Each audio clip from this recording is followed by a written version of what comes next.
Bonjour et merci de me rejoindre pour ce podcast dédié à l'art de la négociation complexe. Ici, nous explorons ensemble ce qui se cache derrière chaque mot, chaque silence et chaque tension, afin d'atteindre une meilleure compréhension et de bâtir une confiance solide. Inspiré par le travail de Marwan Méry, ce podcast vous invite à plonger au cœur de cet univers passionnant. Prenez place, relaxez-vous et bonne écoute.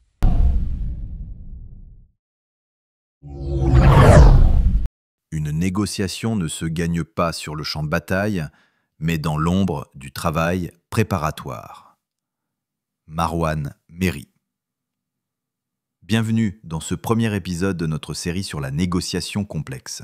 Aujourd'hui, nous partons ensemble sur un territoire que très peu de gens connaissent. Et pourtant, c'est celui où tout se joue. Le terrain invisible. Imaginez deux personnes qui se disputent dans une réunion. L'une hausse le ton, l'autre se referme, et en quelques minutes, le projet déraille. Ce que l'on voit, c'est le conflit. Ce que l'on ne voit pas, c'est la peur derrière la colère, le doute derrière le silence, l'ego blessé derrière les arguments rationnels. Ce terrain invisible, c'est le cœur de toute négociation, et c'est là que commence notre exploration. Accepter le conflit comme une donnée, pas comme une erreur. Tout d'abord, un principe fondamental, le conflit n'est pas un problème à résoudre, c'est une réalité à comprendre.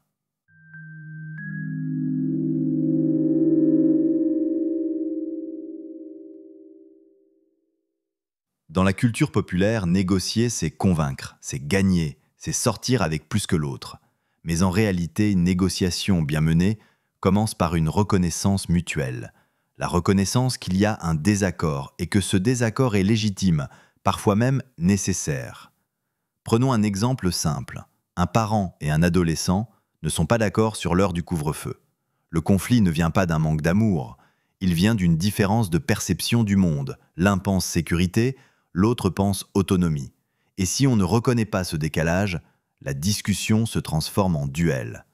Comme le dit Marwan Méry, le conflit n'est pas un problème à éviter, mais une réalité à comprendre. Les fausses routes, ce que la majorité fait, a tort. Face au conflit, nous sommes nombreux à adopter des comportements réflexes. Il y a ceux qui fuient, ils baissent les yeux, changent de sujet ou font semblant d'être d'accord. Mais ce qu'ils fuient n'est pas le désaccord, c'est l'inconfort émotionnel. Il y a ceux qui cèdent, pensant que faire plaisir est une manière d'acheter la paix. Mais céder trop souvent, c'est s'effacer. Et l'autre finit par ne plus vous voir. Et puis, il y a ceux qui imposent. Ils croient que gagner, c'est dominer, qu'un ton fort est un signe de force. Mais à la longue, ils créent de la résistance, pas de la coopération. Enfin, certains n'osent pas choisir. Ils laissent l'autre décider. Et comme le rappelle Méry, ne pas choisir, c'est accepter que l'autre choisisse à votre place. Le travail commence en soi. Se connaître pour négocier. C'est ici qu'intervient une vérité essentielle. Avant de négocier avec l'autre, il faut apprendre à négocier avec soi. Cela signifie apprendre à maîtriser ses émotions pour éviter d'être manipulé par elles. Savoir reconnaître ses déclencheurs internes, la peur du rejet, la colère face à l'injustice, l'impatience.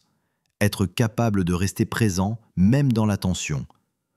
Prenons l'exemple d'un manager qui doit annoncer à un collègue qu'il ne sera pas promu cette année.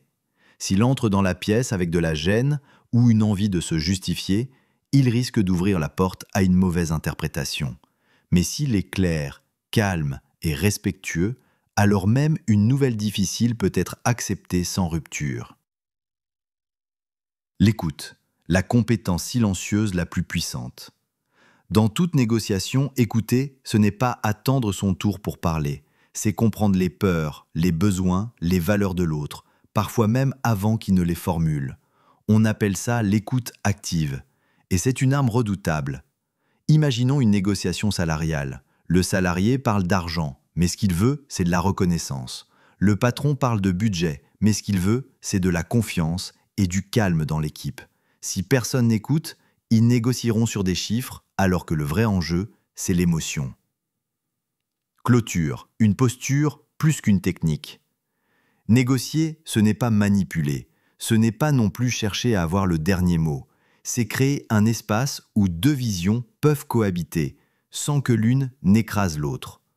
Un bon négociateur, c'est celui qui peut dire non sans blesser, résister sans humilier et avancer sans abandonner ses valeurs. Conclusion. Ce premier épisode est un appel à regarder différemment, à comprendre que la négociation commence bien avant les mots. Elle commence dans l'intention, dans la posture, dans le courage de dire « je ne suis pas d'accord, mais je veux en parler ». Dans le prochain épisode, nous entrerons dans les coulisses, celles où se joue la moitié de la réussite, la préparation stratégique. Et comme le rappelle Marwan Méry, préparer une négociation, c'est déjà la moitié du chemin vers le succès. Merci de ton écoute, à très bientôt.